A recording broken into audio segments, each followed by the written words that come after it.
Bây giờ mình sẽ cùng nhau đi chế một món đồ mà hầu như là mùa mưa bão nào cần nhà nào cũng phải cần đến. Đó là một cái chiếc đèn mà thắp sáng bằng pin. Đây, em thấy không? Bây giờ mình đang cầm cái đèn này. Cái đèn này nó ở phía trong này nó bị hỏng rồi anh em. Phía trong nó bị hỏng mà họ đã lấy ắc quy đồ xong hết rồi hết rồi. Mình để cũng khá lâu rồi, bụi bặm còn rất là nhiều đây anh em. Đây còn khá là bụi nhưng mà nó cũng rất là mới anh em. Bây giờ mình sẽ chùi ra, mình chùi rửa ra xong mình sẽ đi chế một cái đèn mà để mùa mưa bão mà có phòng khí cúp điện anh em mình có mà dùng cho thứ nhất là nhà có anh em có trẻ nhỏ hoặc là người lớn tuổi anh em mình xem để mà tham khảo, rồi anh em mình có cái ý tưởng mới thì làm hoặc là làm giống như mình thì cũng ok, không sao hết. Bây giờ mình sẽ có những thứ để mà anh em mình chuẩn bị này. Thứ nhất là mình có một cái cuộn chì hàng, thứ hai là có 3 viên pin, thứ hai là một cái mạch sạc, đây là mạch sạc dự phòng anh em, và mấy cái đèn led. Đây mình có hai cái thanh đèn led đây. Hai cái thanh đèn led này là sử dụng 3V 7 là như mình đã sạc dự phòng, mình xài dự phòng đó anh em. Đây bây giờ một cái mạch đây và những cái thiết bị cần thiết hỗ trợ cho mình để mình chế một cái đèn nghe anh em. Đây keo nến, và thứ không thể thiếu là mình có một cái mỏ hàng chì như thế này. Keo AB thì mình không cần đâu, AB bỏ qua bên đi. Bây giờ mình dán keo đánh là nhiều, đa số anh em xem chi tiết rồi có thể tham khảo xem để mình làm cho một gia đình mình có một cái tham khảo riêng anh em. Bây giờ mình sẽ cho anh em xem cái đèn led này sáng như thế nào anh em. Đây anh em, cái đèn led này nó cũng khá là sáng nha anh em, chứ nó đây mình gọi theo ánh sáng này. Bây giờ mình quay qua bên thì nó đây. Mình sẽ tắt cái đèn chính của mình đi, mình sẽ tắt cái đèn chính này đây đó, mình sẽ gọi cho anh em xem đây. Đây là tối đây mình sẽ không gọi ánh sáng đây, rất là tối đúng không anh em. Bây giờ mình đưa qua hai cái đèn led đây, đây cái đèn này nó đây, hai cái đèn led nó sẽ sáng như thế này đó anh em xem đúng không. Đây nó rất là sáng, cho nên là nó cũng đủ đáp ứng nhu cầu cho anh em mình lúc mà dùng đỡ bữa cơm này, rồi những lúc mà trẻ em nó cần ánh sáng để nó đỡ khóc này, anh em mình xem tham khảo nha anh em. Đây đang lúc tối này, bây giờ mình sẽ mở cái đèn chính của mình lên. Hiện tại là nhà mình cũng giới thiệu cho anh em luôn, hiện tại nhà mình đang dùng tất cả đều là đèn led. Đèn của mình quay trực tiếp đây cũng là đèn led anh em. Đây đèn là năng lượng mặt trời, đây, những cái đèn led phía góc kia. Bây giờ mình sẽ bật cho anh em xem. Đây đèn led đây là đèn năng lượng mặt trời này, mình mới bật này là mình tắt này. Đây là đèn chỗ góc kia đây. Hiện tại mình đang dùng đèn led rất là nhiều, nó sẽ giúp mình tiết kiệm một lượng điện rất là nhiều, cho nên anh em mình xem tham khảo. Đây là pin dự phòng của mình, và mình sẽ sử dụng hai cái thanh led đây để mình bỏ vô đây để mình sắp đi cho nó tiện lợi anh em. Đây rồi lời đầu tiên thì mình cũng giới thiệu cũng khá lâu rồi, bây giờ mình sẽ bắt đầu vô chế nha anh em. Bây giờ trước tiên là mình sẽ để qua một bên, mình sẽ vệ sinh cho cái đèn này nó sạch sẽ đi. Bây giờ ở mình ở miền Trung, mình ở Quảng Ngãi, cho nên là bây giờ đầu tháng 8, gần đầu tháng 8 rồi, và mùa mưa ở khu vực mình cũng sắp bắt đầu rồi, cho nên là mình cũng tranh thủ. Mùa mưa mùa bão ở đây cũng hay cấp điện, nếu mà anh em nào mà có điều kiện mua máy phát điện á, thì nó là tốt rồi. Còn mình ở đây thì mình chưa có điều kiện để mà mua máy phát điện anh em, cho nên mình sẽ dùng pin hỗ trợ để mà mình chống qua cái mùa mà mưa bão, lỡ mà có sở hữu hy hữu điện anh em, mình sẽ có mà để mình dùng cho con mình có đứa con nhỏ, cho nên là mình sẽ tìm cách nào đó để phục vụ tốt nhất cho gia đình của mình, anh em thông cảm nha.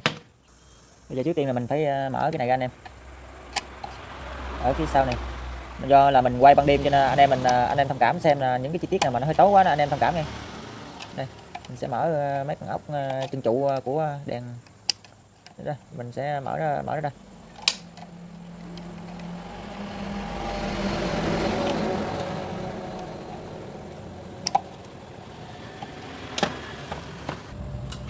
Đây mình đã tháo dỡ cái phần đít này ra này.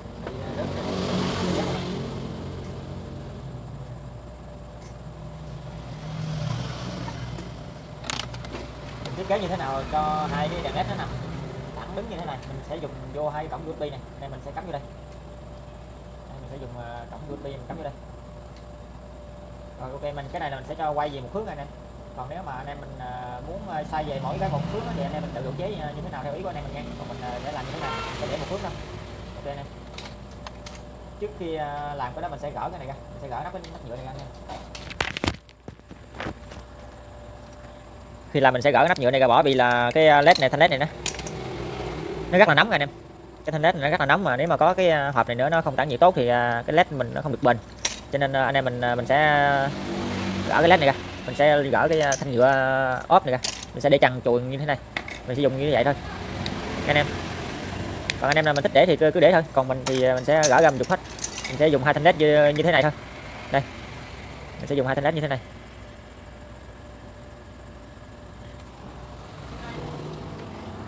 Bây giờ chúng ta nếu mà không có cái hàng xe pin á Thì anh em mình mài đây, mình ấn máy mài đây, đây là cái máy mài mình tự chế. Mình sẽ mài cái này để mình hàng chì anh em, hàng thiết á, hàng cho nó ăn. Mình sẽ mài đi, sẽ mài cho nó nhẵn đi, nó có cái dấu vậy mình mài mình hàng nó mới ăn anh em. Đây. Mình sẽ mài hết, bây giờ 2 viên này mình đã mài rồi, mình sẽ dùng rồi. Thì cái đến nữa thì mình sẽ hàng thiết vô đây. Anh em nhớ xem và ủng hộ kênh của mình giùm anh em. Nếu mà thấy hay thì hãy đăng ký kênh giùm mình. Anh em chỉ cần mắc trong vòng một nút nhạc để mình đăng ký cái kênh, để ủng hộ và động viên tinh thần mình để làm clip như thế này. Trong khi anh em đã xem clip trong khoảng hơn 10 phút xíu là anh em mình đã ngồi, anh em làm YouTube này đã ngồi khoảng mấy tiếng đồng hồ để mà có được cái sản phẩm trong vòng 10 mấy phút mấy bạn xem, khoảng 10 phút, hơn 10 phút xíu thôi. Có gì đó anh em ủng hộ mình bằng cách like và chia sẻ hoặc là đăng ký kênh giùm anh em làm YouTube cho nó được vui vẻ. Đó, cảm ơn anh em rất là nhiều. Mình sẽ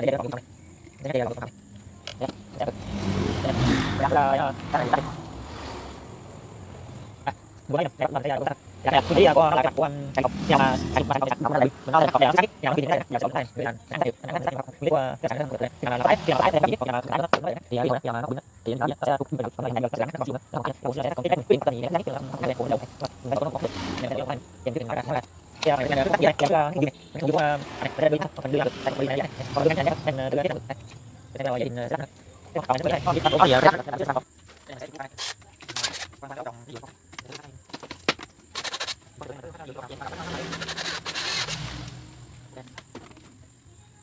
này sẽ tìm cái này được chỉ qua dùng bây giờ sẽ làm cái này nhưng mà thấy cái này được tặng là tức là vào cái này thì nó được anh này có là tăng một nhắc là cái này là sử dụng tên anh sử dụng cái này sẽ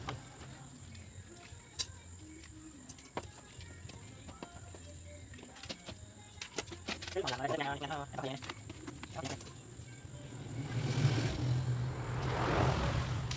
nó cho đấy thầy gọi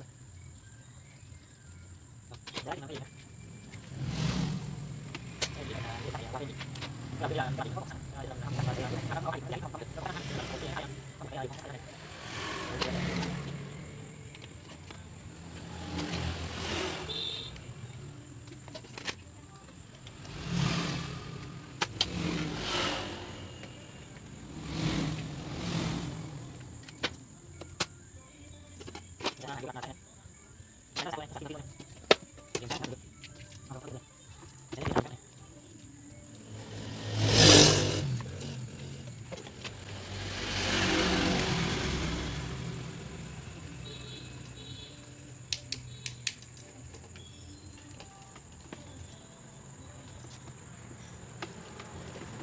cố định nó rồi thì mình dán cho nó lại anh em.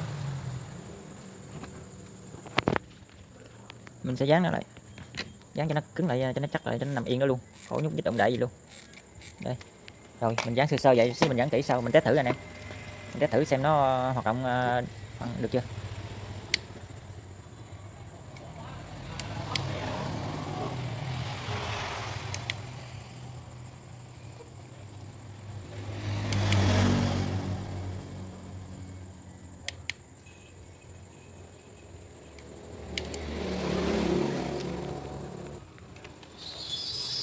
Bây giờ mình đã hoàn thành rồi nè, cái pin nó hơi yếu rồi, bây giờ mình sẽ vừa gắn vừa sạc luôn nè, mình sẽ vừa làm vừa sạc cho nó luôn. Đây cái mình sạc ở đây, mình sạc á, trong lúc sạc thì đây nó sẽ tắt, nó không hoạt động anh em. Cái mạch sạc điện thoại mình cũng vậy, trong khi sạc nạp pin cho pin này, nạp điện cho pin thì cái mạch này nó sẽ không sạc được anh em, nó sẽ không sạc cho được điện thoại, nó chỉ nhận một đường vô rồi hoặc là một đường ra thôi, độc lập. Khi mình cấp điện cho nó, mình sạc cho nó thì nó sẽ ngắt cái nguồn ra nó đi anh em, nó ưu tiên cho cái nguồn cấp này. Khi nào mình cấp nguồn sạc thì cái bên đây nó sẽ tắt, khi nào mà cái nguồn sạc này tắt thì mình mới sử dụng được anh em. Đó là nguyên lý của cái mạch điện này, theo mình biết là như vậy. Còn anh em nào mà biết nhiều hơn hoặc là biết rõ hơn thì anh em mình cho mình một cái bình luận cho mình hiểu rõ hơn anh em, chứ mình thì chỉ biết được bao nhiêu đó thôi.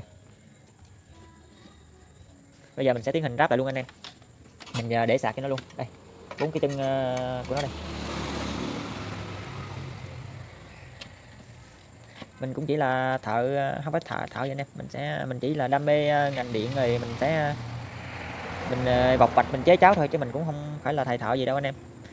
Mình tận dụng ở nhà mình có gì thì mình sử dụng cái đó thôi, chứ mình cũng không phải thợ chuyên nghiệp đâu anh em. Anh em đừng nghĩ là mình thợ chuyên nghiệp, không phải đâu nghe. Mình chỉ là người bình thường đi làm mướn làm thuê, rồi mình tự vọc vạch, mình tự phá, mình tự chơi ở nhà thôi, tự chế độ ở nhà thôi, chứ mình cũng không phải là hay ho gì. Mình chỉ cho anh em, nhưng mà mình muốn cho anh em tham khảo, để cho anh em tham khảo những cái ý tưởng, những cái ý hay mà nhà mình có những cái vật dụng tương tự như thế này nè, anh em mình có thể chế giống như mình. Bây giờ mình sẽ dặn gá vô lần lần anh em. Nó nhiều quá bây giờ nó rớt ra nhiều lắm, nó rớt ra mình sẽ dặn gá vô lần lần.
Đây nè, bây giờ mình đã sạc cho nó được hết rồi, bây giờ mình sẽ rút ra mình test cho anh em xem. Đây nè, mình đã mở lên rồi nè, cái con tắt này để con tắt nó tắt này. Ok, mình mở lên này, mình mở 2 lần anh em. Đây mình mở 2 lần anh em, mình mở 2 lần công tắc này nó sẽ mở, còn nếu mình ấn vô 1 lần này tắt này, 1 lần này cũng tắt này. Rồi bây giờ mình mở lên 1 lần thứ 3 này, ấn lần thứ 3 rồi mình ấn công tắc đây, đây mình ấn công tắc cái bên một bên đây nó sẽ lên điện. Bây giờ mình sẽ quay vô cái chỗ nó tối cho anh em xem nha. Bây giờ mình sẽ cho anh em xem cái chỗ tối đây, mình sẽ đi qua bên đây nó hơi tối này, mình sẽ dùng cái điện đây để anh em. Đây, mình quay chỗ khác này, nó tối rất là tối ở đây, anh em mình xem rất là ok anh em. Đây cái đèn này nó cũng tương đối sáng. Bây giờ mình sạc pin cũng chưa đủ anh em, pin sạc mình cũng chưa đủ. Bây giờ mình đã chế thành công cái đèn thắp sáng cho gia đình đây, anh em xem, anh em thấy rõ không này, đây bức tường này, đây anh em. Nếu mà không có cái đèn đây mình sẽ giấu cái đèn đi, nó rất là tối. Đây mình sẽ gỡ cái đèn đây. Rồi anh cảm ơn anh em đã theo dõi kênh của mình. Nếu anh em thấy hay thì cho mình một cái đăng ký, mình cảm ơn rất nhiều. Mùa dịch thì khó khăn anh em, mình chúc anh em luôn có sức khỏe tốt và đảm bảo phòng chống dịch theo chính phủ. Rồi lời cuối cùng thì mình cảm ơn anh em rất là nhiều. Xin cảm ơn anh em đã coi video tới giây phút này. Rồi, xin chào tạm biệt anh em, hẹn anh em những cái clip sau mình sẽ chế những thứ hay hơn nhiều, hay hơn thiết thực hoặc là có ích cho gia đình của mình. Chào tạm biệt anh em.